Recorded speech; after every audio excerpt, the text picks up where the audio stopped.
back to the Jays Sit Down podcast. I'm your host Jaden, and today I'm here with Cameron Byrd, football fan enthusiast, as well as me, and we're going to be talking about the NFL draft, first round. But mainly NFC teams we're going to be focused on. So, Cam, thank you for joining us today. We appreciate it. Yes, thank you for having me. Of course, man. Yeah, thank you. Man, let's get started. So, like I said, NFC teams. First overall, the Bears, right? We all knew Caleb Williams was going to Chicago. So, what are your thoughts there? I mean, if you have any. They look good. Defense, I still don't think that they got all the pieces that they need, but the offense, they look good. So, with Caleb Williams, DeAndre Swift, and, two premier receivers, and now Rome Odunze. So this is going to be a different look. The offense is going to, I think, be a little bit more explosive, and also they're going to run the ball a little bit more. So. Yeah, I agree. It's definitely going to be more explosive. Like you said, DeAndre Swift, great back. He's always been kind of solid, now he gets opportunity to play for his third NFC team, third NFL team, and also stays within the NFC. Goes back to NFC North, so that's cool. I think it's going to be good, man. I think Caleb is going to come in and have a lot of plethora of weapons at his disposal. So, and the defense, they play really good towards the end of the year, like what Matt Eberflus is doing with that defense. So, I think the Bears should be solid, man. Can we call playoffs for them already this year? I think it's a little too early. I say second in the division. Okay.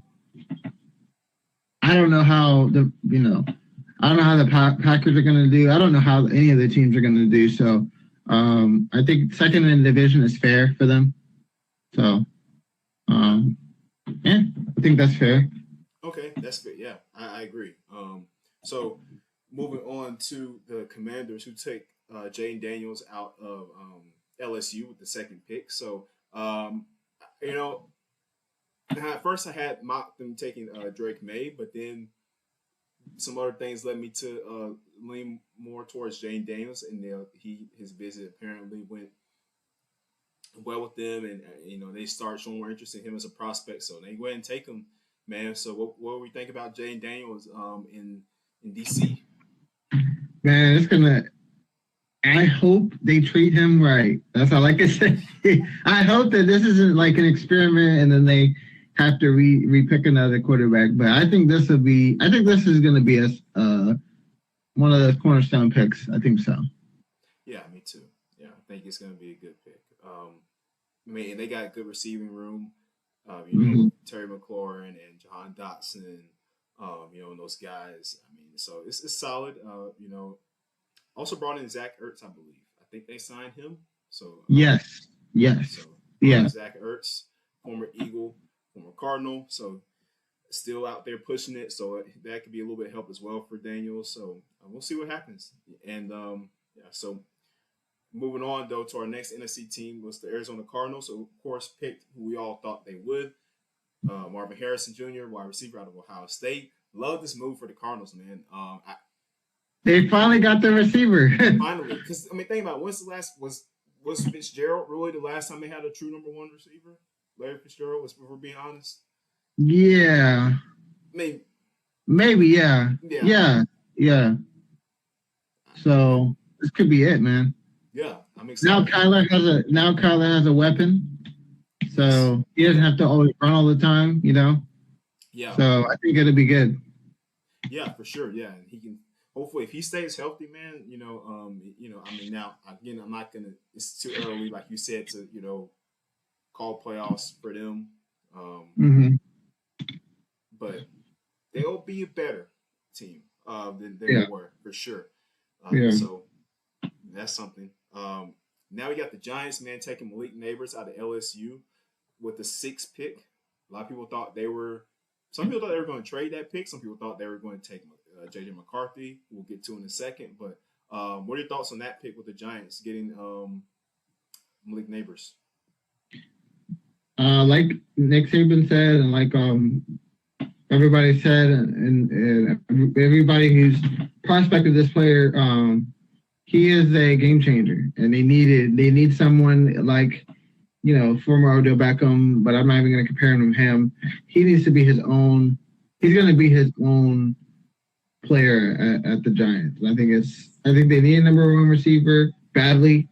I think that offense needs a little bit of juice. So Yeah, I mean, I always say this, like, yeah, quarterbacks are important in this league. I mean, obviously you can't win without a good quarterback, but also at the same time, you can't win without good receivers too.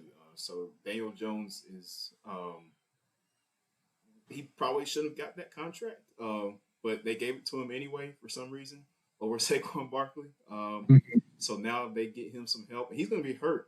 Really, I don't know if he's going to be back before the start of the season anyway. So yeah, that's interesting to see. Uh, but we'll see what happens with that. But I think it was a good pick though. He definitely adds a dynamic to that offense, that speed, that shiftiness. I like it. So, definitely. Yeah. for sure. Um, so at pick number 8, ironically, next NFC team on the board was the Falcons, who surprised a lot of people and took Michael Penix Jr. out of Washington, the quarterback. Um, I'll say this: I didn't hate the move, but I wasn't all for it either. I would have rather than got an edge rusher. And even though Dallas Turner didn't end up going until pick number 17. That was shocking. It was Both shocking. were shocking. Yes. Yeah, like that tells me they're set that a few teams, not even just Atlanta, but a few teams weren't so high on him, as far as like maybe there were some concerns, and I knew there were a few concerns about him going into the draft. Like, as talented as he is, he lacks variety in his pass rush moves. Was one knock on him. He tends to kind of get stoned when he's getting blocked sometimes. So that was a few knocks on him. So maybe it scared teams, but we'll get to that in a second. But yeah, so Michael Penix, man, they signed Kirk Cousins to the big deal, right? So, and you bring in Penix, um, Mm-hmm.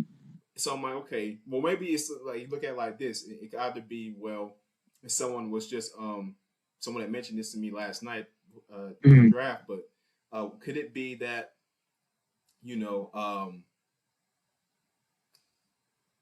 they don't know exactly if Kirk is fully healed? That could be something. We don't know if he's fully healed from his Achilles injury, so that could be a factor. It also could be that the Falcons are not confident in the quarterback class that's coming up in the next couple of years, so they're thinking this is our time to grab one, Mm-hmm. and at the same time too, they might get in trouble for the whole Kirk Cousins thing with the tampering. So if they do, they're going to lose some draft capital, and you're not going to be able to trade up in future drafts to get that high pick. So maybe they were just looking out as far as that was the long term view. I mean, what do you think? I think that Kirk is on his way out, and I think that it's time to draft someone who can learn from him, develop, and then ultimately take over that offense. It'll be a great offense with B.J. Robinson, and the offense. So, I think it'll be a good offense with Michael Penix. That could be the piece that they need to get to the playoffs again. So, and even the Super Bowl. Yeah, But the defense needs work too. So I'm interested to see tonight what they pick, who they pick. Some of the great pass rushers are on the board, but some pass rushers that didn't get off the board, I'm curious to see if they're going to pick them as well.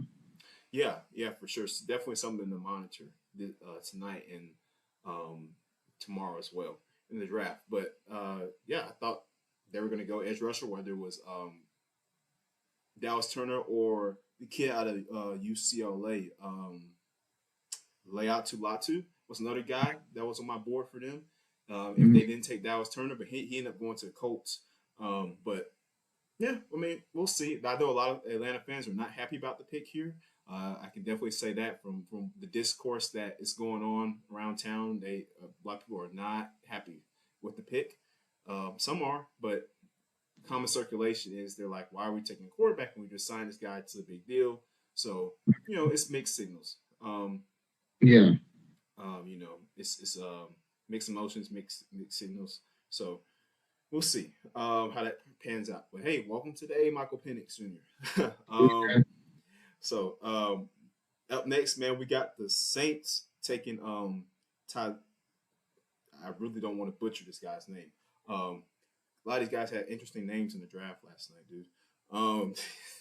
Yeah, really. Tylise Fuaga, offensive tackle out of Oregon State for New Orleans. Now, cross rival. I will say this helps for the Saints. I mean, Ryan Ramczyk kind of been on the decline recently. So, I mean, it wouldn't help to get insurance at the offensive line position. So, I thought that was a solid pick for them. And then you got Seattle taking Byron Murphy, defensive tackle out of Texas, who everybody mocked him going there. So, what are your thoughts on that? You said the Houston Texans? No. He went to Texas. I'm saying he's from Texas, and he went to the Seahawks. Byron Murphy at pick number 16. It's gonna be good. Yeah. That defense is already good, but I think this is gonna be that one. They've had a lot of edge rushers in the past, but now that I think about it, they haven't really had any edge rushers. So this would be perfect. So Yeah, and they have had issues stopping the run over the last couple of years. The Seahawks have been a team where they have struggled to stop the run. I think this is going to help them. So moving on, we got the Vikings taking, like I mentioned earlier, Dallas Turner, edge rusher out of Alabama. Again, I'm surprised he slid down this far, man. I mean, like I said, though, it could have been some of those, negatives that some of those teams were thinking about. So, but what are your thoughts on them sliding down to 17? Well, like Nick Saban said, a three-dimensional guy, and when you talk about rushers and all that, and you think about three-dimensional guy, can you blitz on the pass? Can you stop the run? Can you shut off blocks like a three-dimensional guy can? And I think this is a wonderful pick for the Vikings. They give who Daniel Hunter got signed away, so I think this is a good pick. And they also have Andrew Van Ginkel, who I didn't think was going to be that good in Miami, but he's back with his old coach Brian Flores in Minnesota. So I think this is going to be scary defense again. Yeah, I think so. I always say for the Vikings, they just need to kind of shore up the secondary a little bit. But I think other than that, they're a solid defense, man. I think Harris Smith is still gonna. I think he's still good. I know he. I mean, he's still good. I guess I was more so referring to the cornerback spot because that's been a little spot for them last couple of years, hit or miss. But yeah, I mean, offensively they just need, oh man, I skipped over JJ McCarthy. Okay, so no, you're good. You're good. I did. But yeah, so at pick number 10, they took McCarthy, JJ McCarthy, who I did not think was going to be a first round quarterback, to be honest. I just don't think he's all that. I don't think he's superb like he's been hyped up the last couple of months, or rather, weeks or to a month. But he's good. He's solid, man. I mean, he did what he had to do. He was on the championship team. He made the plays he needed to make. I mean, and they had a great rushing attack with Blake Corum, so he didn't really have to do all that much. They didn't have to rely on him. So, but now you're in the NFL where it's much more going to be asked of you as a starting quarterback if he does start. So what do you think about him going there to the Vikings? Well, a couple of things. I think Sam, they signed Sam Darnold, so I think he's going to start for maybe half the season and then give JJ the reins, or they may just call JJ QB1 and see how it goes and see if Sam needs to help him out. I also think that when we talk about adversity for quarterbacks, in college, I think his first or second year he was with Cade McNamara and they were doing the two quarterback play system offense, and I think that really changed his whole career. And also losing to Georgia really bad the year before helped him win the national championship. I'm an Alabama fan, so I did not like Michigan versus Alabama. I'm just gonna be honest, but I saw JJ McCarthy's different playing style, playing with Romadunze, but not just with Romadunze. Not Romadunze. You mean Roman Wilson? Roman Wilson, yeah, he's a solid player. Yeah, he is. He's really good. But they finally got a ring. Harbaugh's legacy in Michigan is he's probably the best coach there. And I think that JJ, a lot of people didn't like him because he didn't have that it factor, that wow factor, like Caleb had or whatever. But I think his leadership, they always talked about leadership and how he commands the field and the offense and everything like that. It's hard to go 15-0 in college, very hard. To do that, you have to have a great leader, and I think that's why they picked him 10. So. Yeah, he does show those traits, and it's just when I watch the tape of him, it just doesn't jump out to me that he's a top 10 QB, but the Vikings believe that, so they took him. So we'll see how he does there. I mean, like you mentioned, he did well his pro day. I mean, Kevin O'Connell was there. He loved him. All the interviews, they loved him. So, I think, he even said, I don't know if you saw from a post, but he even said that he wanted to throw to Justin Jefferson. So, it was kind of like a match made in heaven. And now they have a pass rusher. So now I think the Vikings can be, that division is going to be tight. It's going to be very tight. Yeah, so. It is. And with the Bears, and like you mentioned earlier, with Romo Dunze now over there too,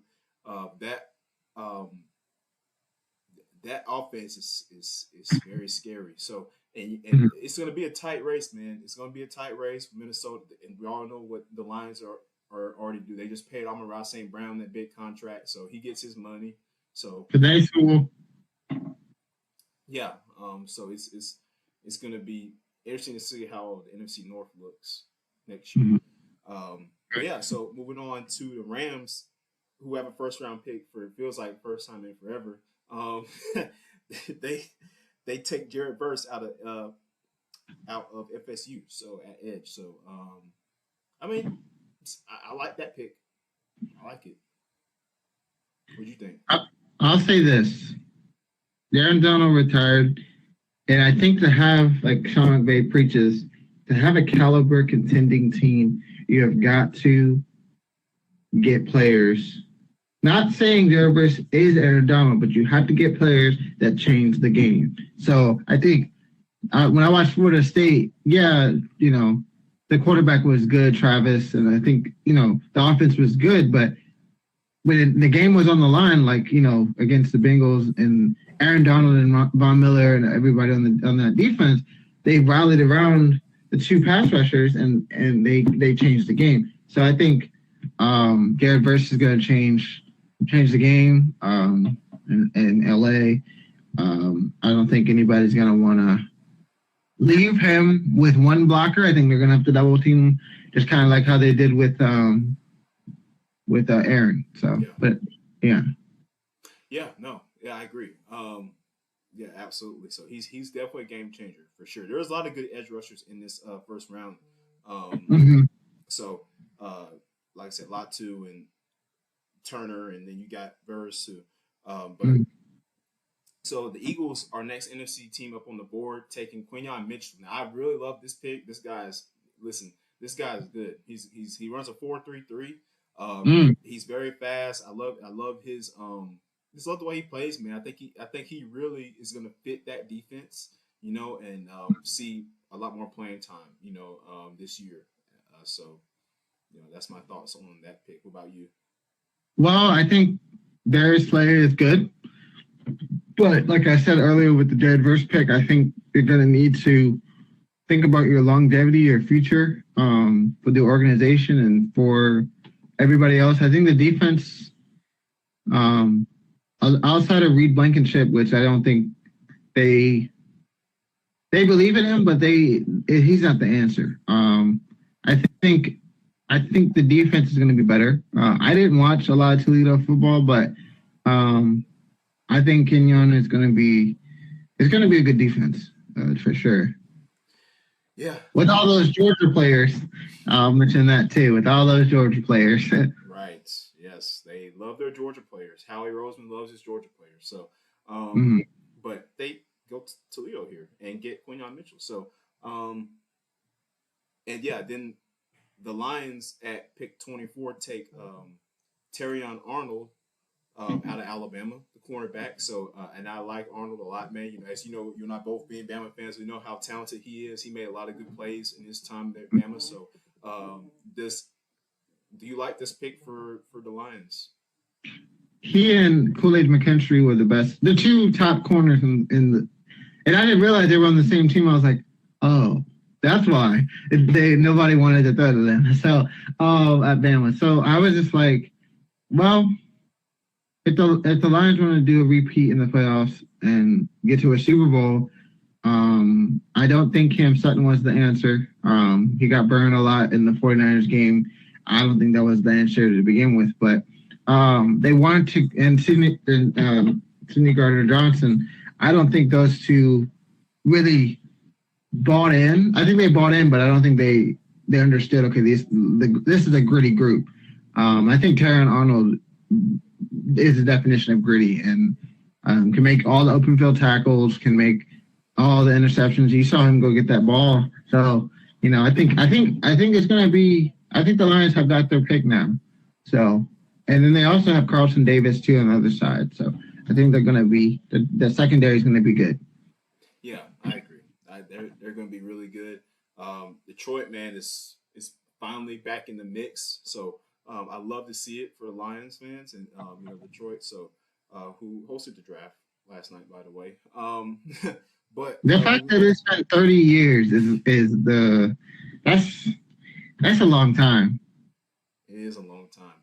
Yeah, it's a very long time, and I'm glad they, you know, I'm glad they locked up Amon-Ra St. Brown. I was just listening to him on RG3's podcast, and he was just talking about, yeah, like, you know, we're coming for it, you know, and we're everybody's bought in, and he's ready to go to work. So, you know, he's definitely a guy you want on your team. Mm-hmm. So, but yeah, so the Packers stay in NFC North, take Jordan Morgan, offensive tackle out of Arizona.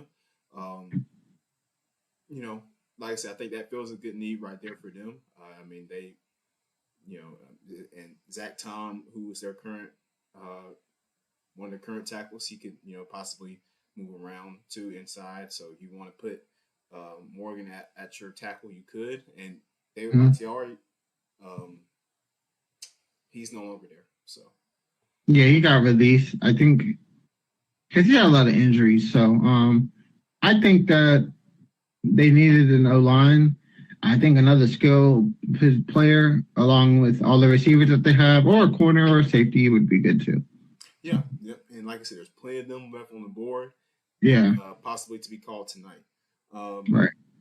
So yeah, and then we got the Bucks taking Graham Barton, another interior offensive lineman. He played at Duke, can play center or guard. You know, so he's a very solid player too. Watching some tape on him, he's a guy that, yeah, you can slide around. Bucks, another team that struggled offensively as far as the line was concerned. So yeah, there you go. A lot of linemen being taken in this draft, man. A lot of linemen. You got to really invest in the big boys up front, right? Got to, man, because otherwise it's not going to be pretty for your quarterback. Right. So you got to do that. Cardinals, man, take Darius Robinson at pick number 27, edge out of Missouri. So they pick up they got Marvin Harrison with their first pick, and then they take a defensive player with their second pick in the draft. So are we liking what Arizona's doing so far?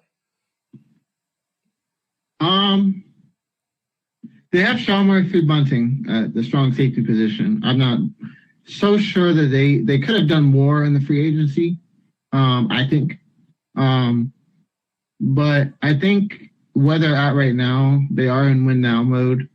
But competing against, you know, Seahawks, 49ers, who just were at the Super Bowl, Rams, I think they're going to need to find like that difference maker, like I was talking about with Jared Verse.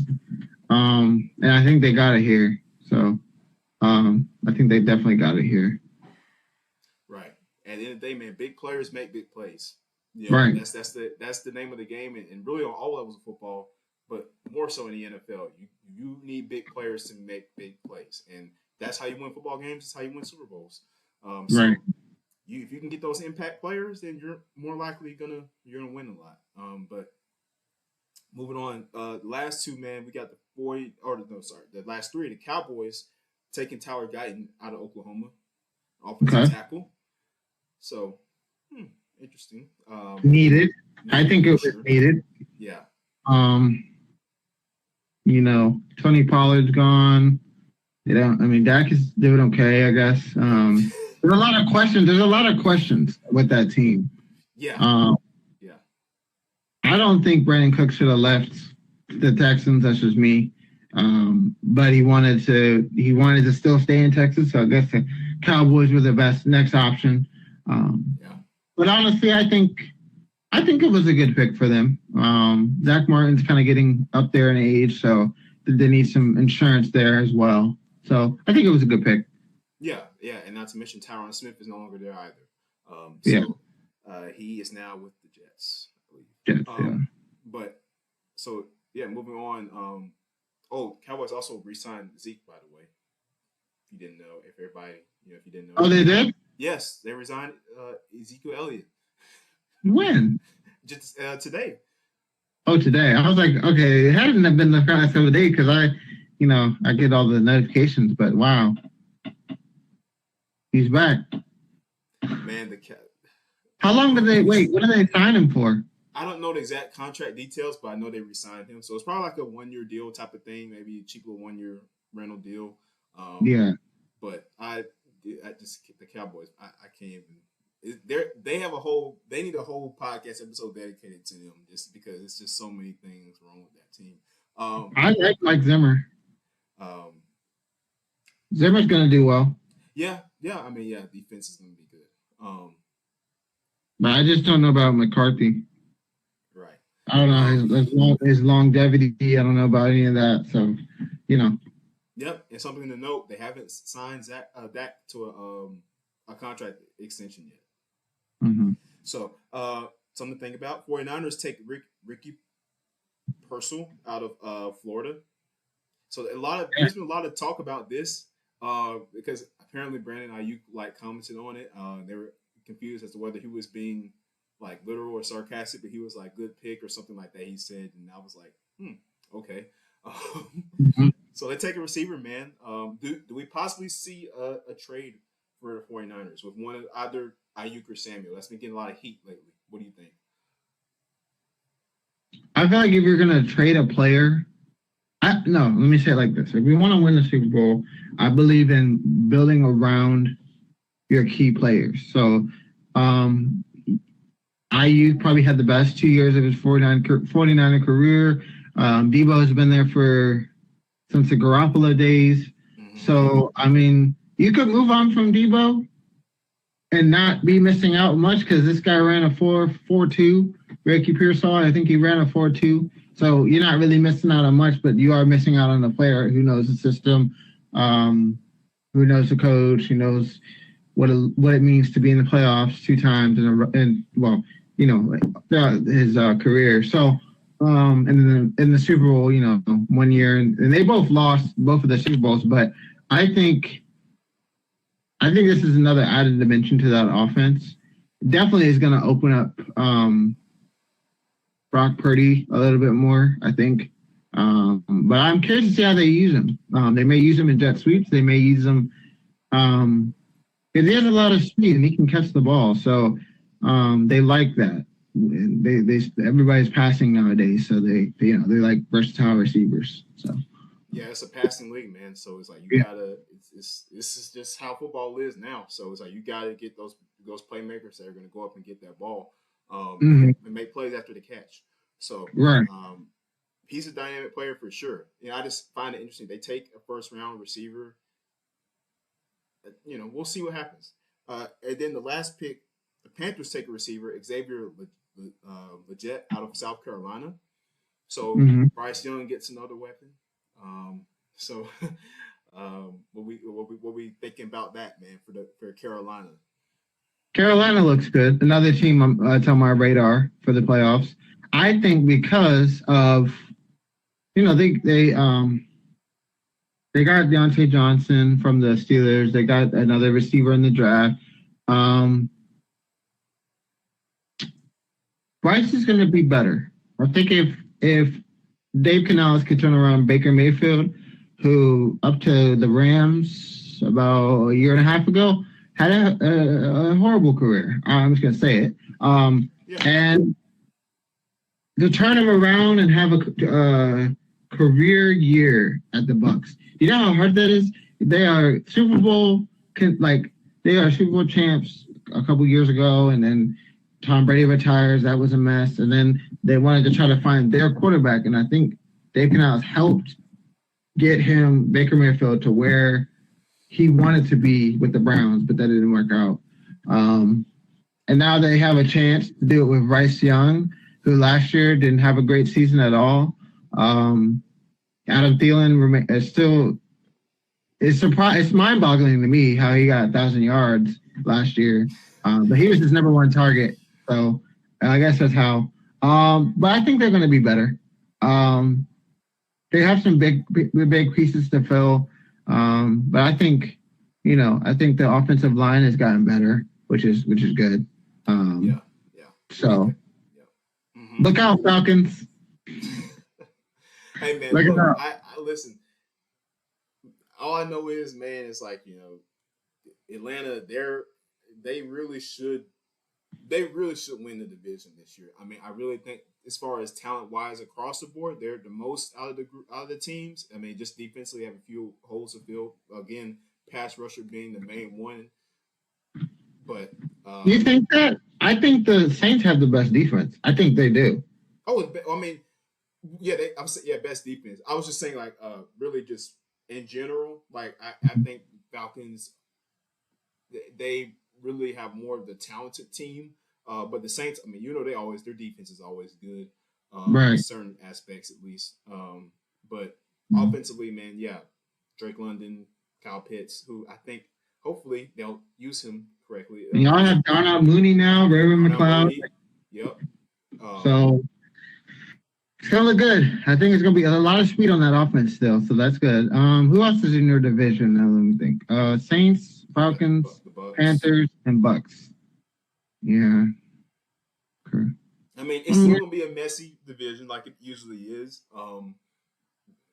But I'll say this for the Falcons: you can't lose, 5 games in a row and then think you're going to the playoffs, because the division will just start taking over at that point. So I think if y'all win early, 3-1, and then get to 5-2 or whatever, I think you guys should be okay. And then you just got to finish the season strong.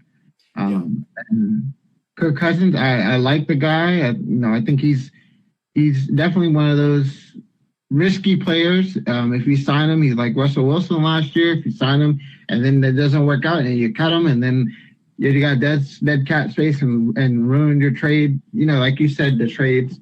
So I think that you guys will be fine. But yeah. Oh, and I have a question whenever you're ready. Okay, yeah, go ahead, shoot it. Matt Ryan retired. 15 years, man. I don't know. How do you feel? I mean, he great career. Minus the Super Bowl, right? But I mean, solid career for him. Top 10 in major categories: passing yards, passing touchdowns, completion percentage. He's up there. Is he a Hall of Fame block? And I said this on my other podcast episode that I did. He should be, based off the way his numbers are. Because it's obviously not a championship-driven award. Because Dan Marino's in it. Yeah, so he didn't win a Super Bowl, but I think Matt's going to get in there. I mean, I can't fully blame him for everything, because he did not have talented defenses a lot throughout his career. Probably only like 1 or 2 years he have a good defense around him, but the rest was not. And you got to have defense to win in this league, because you got to stop these high-powered offenses. So great career for him, man. And hey, I wish him best in his next chapter. So, yeah.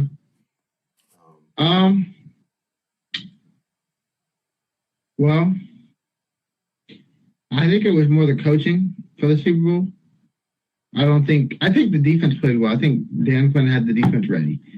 Offensively, I think Kyle Shanahan, like he did, his previous Super Bowls, as we've known, I think he blew it. Yes, Uh, as he tends to do.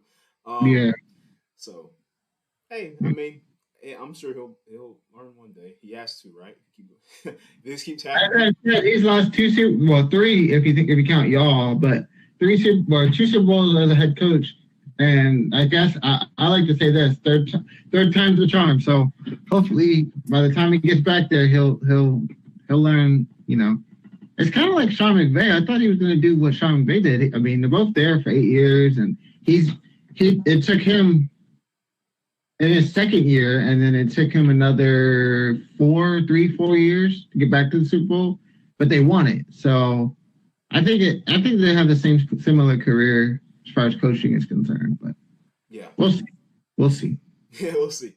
Yeah. Yeah, man, that pretty much wraps us up for today's episode, man. Like I said, just recapping the first round of the draft for NFC teams, and I'll do an AFC episode as well.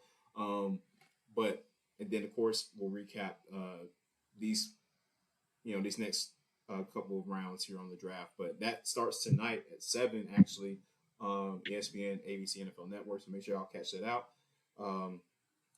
Yeah, Cam, thank you for joining us, man. We appreciate you. No problem. Thank you for having me. Of course, man. Thank you. We'll see you next time, man. You guys make sure you hit that subscribe button. Check us out on socials, IG, Twitter, TikTok, all that good stuff. We're there. So if you, for your football content, check us out. Jace with them. We'll see you next time, man.